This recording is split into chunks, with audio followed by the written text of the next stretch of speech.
Alors, une autre belle aventure dont on va parler maintenant, c'est celle de la société Heller à Train. Elle fabrique des maquettes depuis 57 ans. Elle était au bord du gouffre il y a 4 ans de ça. Avant de vous laisser la parole, Yvonne de Moré, puisque vous avez pris la tête de cette entreprise, on est venu vous chercher. On est venu me chercher, j'étais à la retraite. En 2009. On va voir ce reportage de Damien Mignot et Jean-Pierre Bonnefond. À 3 mois de Noël, les chaînes de production tournent à plein régime. À l'empaquetage, l'un des derniers succès de la marque. Depuis quelques années, cette entreprise est redevenue l'un des leaders du jouet en France.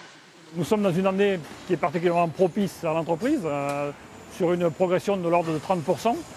Donc sur un plan industriel, beaucoup de contraintes. Une production en 3/8 depuis le mois de mai. Une santé florissante qui n'a pas toujours été d'actualité. Évolution des marchés, procédés industriels dépassés. En 2007, l'entreprise se retrouve en liquidation judiciaire. Son salut lui vient de cet homme d'affaires, Benjamin Lehnemann. Amoureux de la marque Heller, il va confier les clés à une femme providentielle.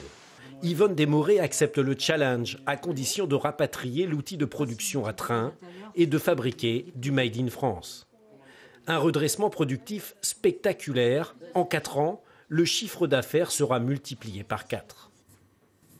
Voilà. Qui n'a pas construit des maquettes Heller, Joustra dans son enfance? Stéphane Gouallier, on va parler du téléphone portable dans quelques instants, mais vous en avez plein chez vous, il paraît. Oui, tout à fait, oui, ça m'évoque tout à fait la jeunesse. Je racontais à madame tout à l'heure que les maquettes sont passées du grenier au bac à jouer des enfants récemment. On a remis un peu de colle, on a remis un peu de peinture. Donc effectivement, un gros attachement à la marque pour nous, Normand, oui. Olivier Paulier, c'est pareil pour vous? Vous avez construit ces maquettes Heller?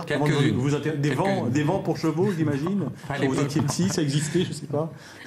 Non, quelques-unes, mais assez peu.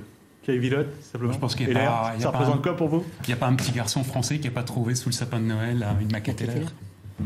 Alors, Yvonne de Moré, je vous le disais il y a quelques instants, on est venu vous chercher en 2009 parce que vous étiez proche de la retraite, il faut le dire. J'étais à la retraite. Voilà. En passe d'arrêter votre activité. Vous aviez travaillé chez Nathan en tant qu'une des responsables. Et on vous a demandé de redresser l'entreprise. Pourquoi ça allait mal à l'époque? Parce qu'après un premier dépôt de bilan, la personne qui était à la tête de l'entreprise n'avait aucune relation dans le monde du jouet.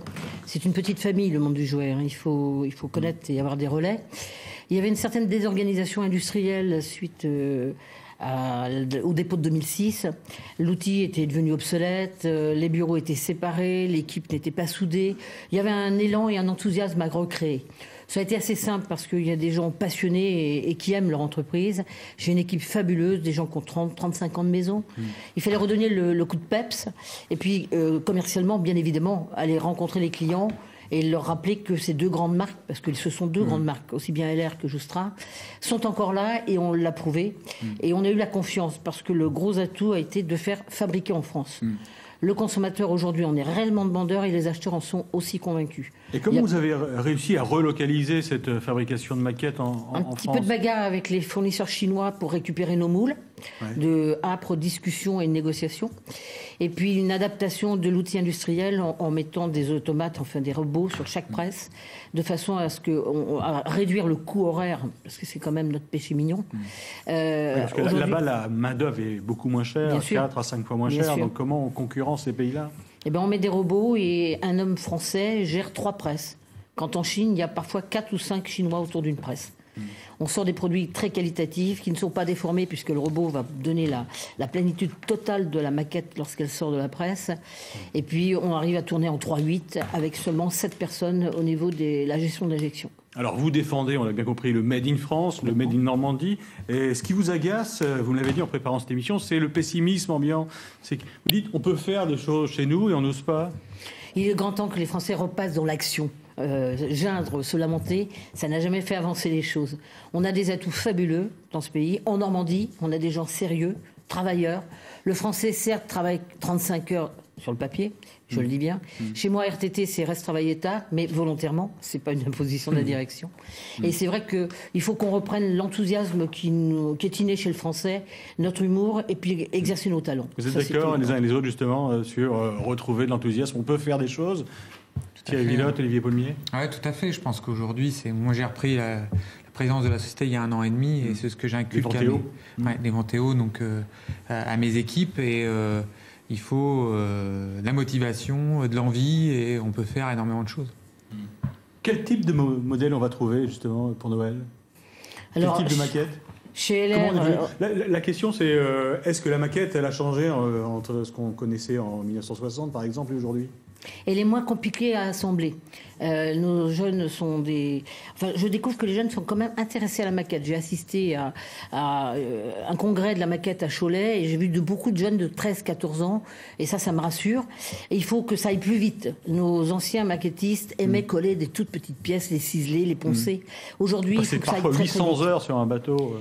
Si on prend Soleil Royal, c'est 800 heures de montage. Là, il faut vraiment être très passionné. Mais les maquettistes sont des gens très pointus. Chenu. Madame de Morée, j'ai une idée pour vous. Allez-vous lancer le scooter de François Hollande? Ça peut être une bonne idée. Je compléterai la gamme des motos. Je vais y réfléchir, très sérieusement. Alors, comment vous avez réussi à maintenir une activité aussi dans un petit village? Parce que Trins, c'est 1300 habitants. Alors hélas pour nous, il est très facile de compléter les équipes. Alors il y avait un noyau de base très solide qui avait lutté seul quasiment et avec beaucoup de solidarité. Mais on trouve très facilement de la main-d'œuvre dans la région, très très facilement. En ce moment, on appelle des intérimaires et on les appelle le matin et à 14h, ils prennent le poste. Donc aucune difficulté de recrutement. Ce qui est indispensable, c'est d'avoir un noyau historique qui est capable de leur transmettre et de les aider à prendre la possession de leurs fonctions. Alors, la nouveauté, ça nous fait la transition avec le mobile sans contact dans un instant. La nouveauté pour Noël, ça sera... Pas pour Noël, pour 2015, dès le début 2015. C'est une imprimante 3D pour enfants. Faut entrer un peu dans la modernité, il faut dépoussiérer un peu l'image tout ça. Nous faisons du loisir créatif traditionnel et je pense que l'imprimante 3D sera une passerelle pour que les filles s'intéressent à la maquette. On peut imaginer une maquette justement d'équipement d'une maison et la fille faisant sa cuisinière, sa baignoire et tout l'équipement et tout l'ameublement au travers de l'imprimante 3D.